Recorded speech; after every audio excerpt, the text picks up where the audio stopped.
Le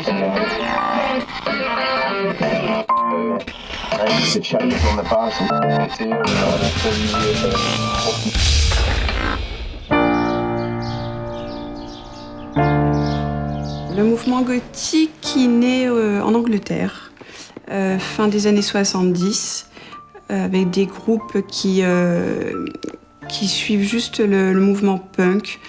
Ils en enlèvent le côté politique. Donc on les surnommera les Batcave, les premiers, avec donc Siouxsie and the Banshees, Bauhaus, Specimen.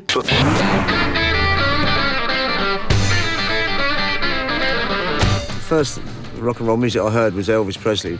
And then I met some Teddy Boy guys, and then they said, "Oh, it's not only Elvis Presley. You've got Gene Vincent and Cole Perkins." And when I first heard people like Johnny Bennett, it blew me away, and it changed my life. You know, not just listening to rockabilly at home, the whole culture of the music, the sound, the clothes, the cars, the women. You know.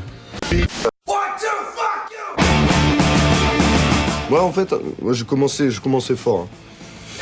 Ouais, j'étais looké, on pouvait pas me rater. Hein. J'arrivais au lycée, j'étais le seul skin. Et moi, en fait, lui, la grosse différence, c'est que tu as commencé à être skin beaucoup plus tard que moi. Moi, j'ai commencé, c'était l'adolescence, quoi. Et quand on est adolescent, on a besoin de se prouver des trucs et tout. Et donc, ouais, moi, mes parents ont eu peur, quoi. Ça a commencé, j'étais au collège, je sais pas, 12-13 ans, avec Cure, le groupe Cure, qui passait quand même au moins à la radio, donc ça permettait de mettre un pied. Tout m'a plu, tout me correspondait, et je me suis retrouvée là-dedans. That would be obviously the 50s when it started, and a big comeback in the 70s in England with Teddy Boy music.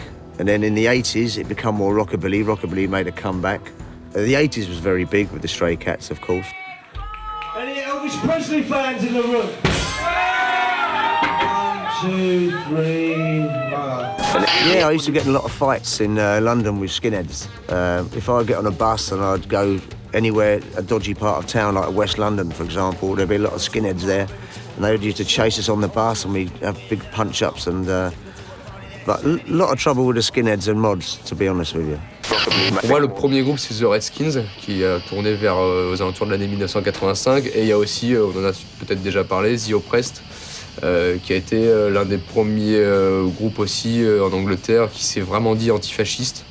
C'est eux qui ont créé ce qu'on a appelé le SHARP, en fait, le Skinhead Against Racial Prejudice, qui a été un grand mouvement qui a été repris pareil, dans le monde entier, et auquel encore aujourd'hui pas mal de personnes s'assimilent.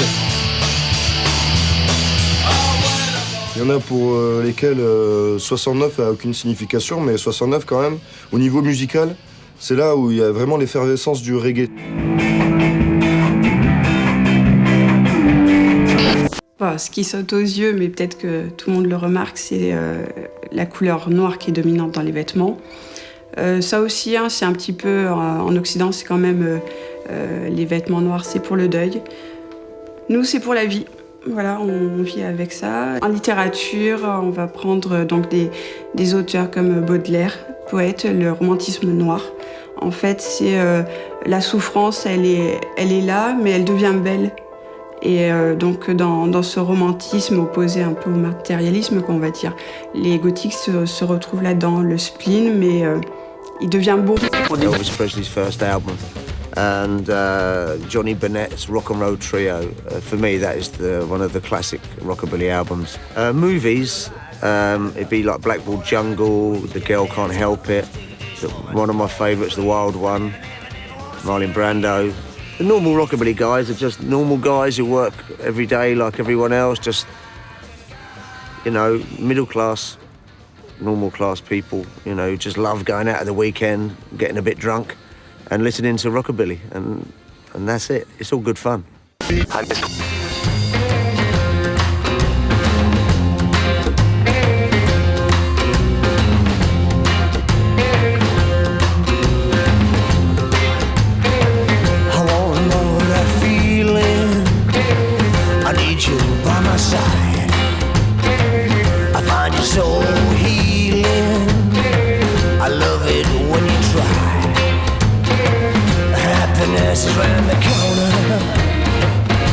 love it holds the key. I want your kisses every. Pour nous, les fachos, les FAF, ce qu'on appelle les FAF, en France, c'est pas des skins. Ça peut pas être des skins. Parce que déjà, quand on se dit skin, on se revendique ouvrier. Et quand on s'y connaît en politique, on sait très bien que le fascisme, c'est pas des mouvements ouvriers. C'est des contrôles de masse, c'est la volonté de contrôler les masses. Et on peut pas se dire pour les ouvriers et fascistes. Donc pour nous, ils adoptent notre look, mais c'est un mouvement qui a rien à voir. C'est des bonnes, c'est des mecs qui ont rien compris en fait à la classe ouvrière, quoi. Petit à petit, je me suis aperçue quand même que le regard des gens n'était pas toujours sympa. Et puis après, il y a aussi l'agressivité, quoi. Les gens sont capables de venir, au lieu de demander pourquoi, éventuellement d'être curieux, c'est de suite, ils nous montrent qu'ils aiment pas, voire même qu'ils comprennent pas, mais de manière souvent agressive. My story is I got into rockabilly music at the age of about 15, 16 years old. Played for many bands in the UK for 25, 28 years.